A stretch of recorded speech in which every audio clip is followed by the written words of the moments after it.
Армысыздар, турандықтар. Жап-жаңа ғана естіп жатырмын, жазып жатыр, айтып жатыр. Арон Атабек ағамыз қайтыс болды. Менде сөзім жоқ, настроением де жоқ.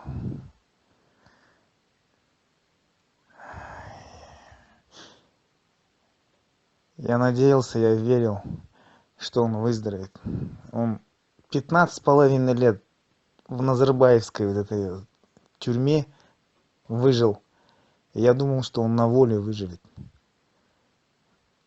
Но, к сожалению, здоровье подкачало его.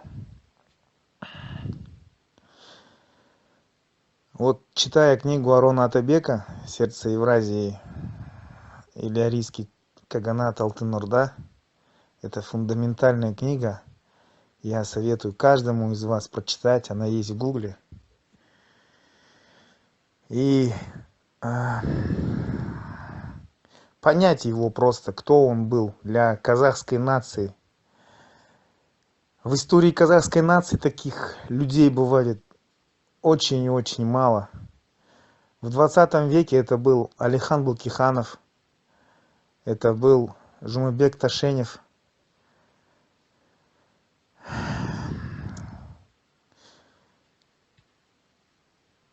И просто я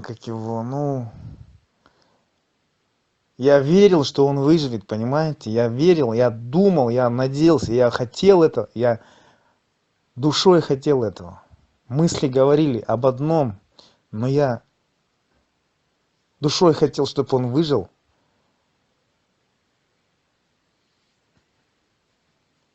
У меня просто сейчас нету слов, я пока не могу сейчас собраться с мыслями, вот честно. Извините меня, если что. Это Арон Атабек, это мой духовный учитель. Тем, кем я сейчас стал, это, с одной стороны, это очень сильное влияние Арона Атабека. Он очень сильно повлиял на меня, на мою жизнь, на мое мировоззрение. Он поставил меня на путь истины, путь тюрка, казаха, национал-демократа, националиста. Он за свою нацию готов был жизнь отдать, свободу, здоровье, что он и сделал. Но его дело не умрет. Его дух будет с нами, Аруак Арона Атабека будет с нами. Это первый казахский революционер.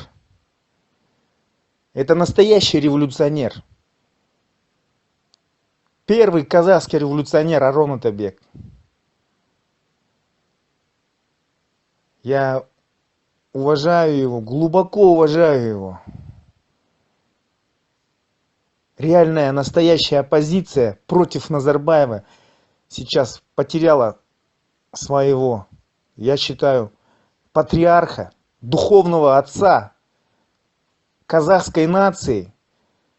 Он за казахскую нацию пер. Он в тюрьме боролся.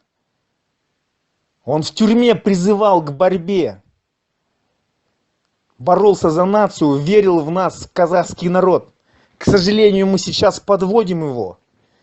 Мы сейчас недостойны, чтобы считаться его детьми, по сути. Мы недостойны его ногтя, по сути. Казахи, кем мы стали?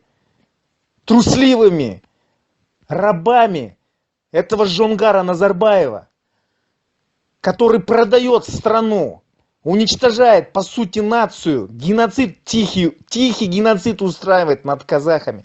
30 лет правления с богатой нефтью, недрами стране и нищий, казахский, убогий, духовно народ, растерзаемый западными, арабо-исламскими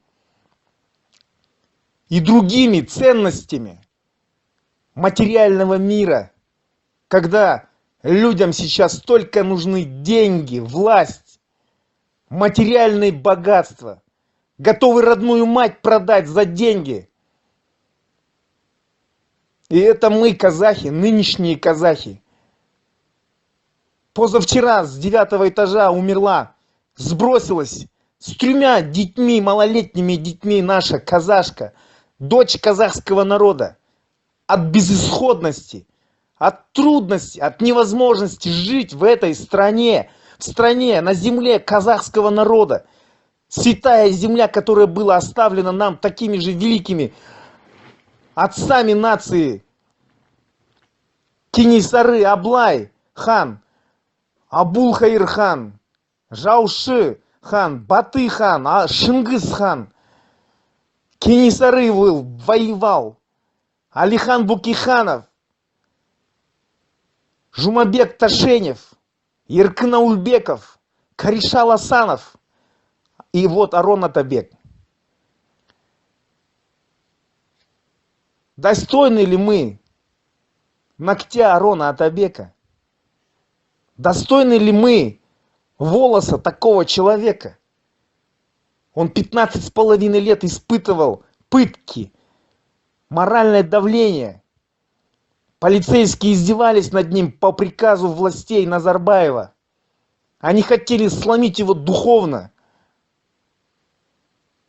Они предлагали ему власть, должность, лишь бы он признал свою вину, покаялся перед Назарбаевым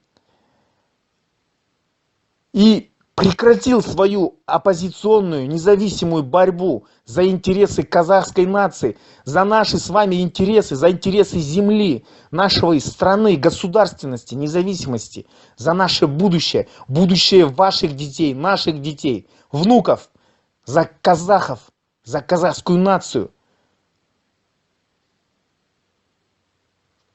К сожалению, мы недостойны сейчас, в данный момент.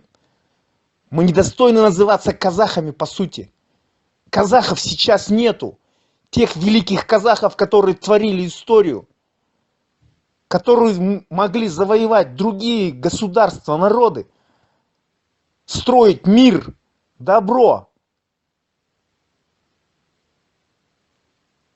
Сейчас нас этот один Назарбаев за 30 лет продал, сломал, духовно сломал, расколол всех, создал условия для того, чтобы мы, как нация, как государство, как независимое государство, исчезли.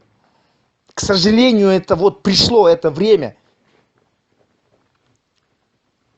Он все делает, чтобы уничтожить нас, казахов, чтобы не было у нас будущего. Вы поймите это. Он купил вас всех, казахов. Он вас всех посадил на деньги, на материальные ценности. И теперь казахи готовы сейчас за эти материальные ценности грызть друг другу, своим братьям, своей сестре горло. Идти по трупам, по головам ради карьеры, ради денег, ради миллиардов, ради того, чтобы ходить в норковой шубе, ездить на дорогом джипе, жить в престижном коттедже. Но это не главное. Придут китайцы, придут другие государства, когда сюда, Жириновские, Никоновы, Федоровы, Путины, будете у них шестерками, рабами. Ваши дети, ваши внуки будут рабами у них, у китайцев. Как это сейчас происходит в Синьцзянь-Уйгурском автономном округе. Все к этому идет. И это вакцинация, это назарбаевская политика, которую он проводит согласно этим глобалистам, которые пытаются все человечество посадить на вакцинацию. Всех вакцинировать. Сейчас детей будут вакцинировать. И вы, казахи, будете молчать. Вы будете вакцинировать их. Потому что у вас нету чести, нету намса, духа нету. Чтобы все взять и исправить. Потому что вы трусливые. Поэтому мне не жалко вас. Пусть сейчас повышаются цены на все. Живите в этом, рабская жизнь. Хотите жить, хотите свободы, боритесь. Будьте гражданами. То, что говорил Арон Атабек. Бороться, бороться. Надо бороться за нацию, за государство, за свое будущее, за будущее своих детей и внуков. Как вы этого не понимаете? Вы ездите на джипах, там живете в коттеджах, катаетесь там, путешествуете по всему миру. Но ваши дети, ваши внуки, если будут жить на казахской земле, на земле, где вы родились, на земле, которая дала вам хлеб, воду, солнце, грела вас, одевала, обувала вас, эта земля, родила, вы ее покинете, но вы будете предателями для меня лично. За хорошую жизнь вы готовы свою родину продать. Я люблю свой народ, свою нацию. Я не могу без... Мне тоже предлагали уехать из страны в политическое убежище. США, Германию, Австралию, Монголию. Я не поехал. Я слишком люблю свою нацию.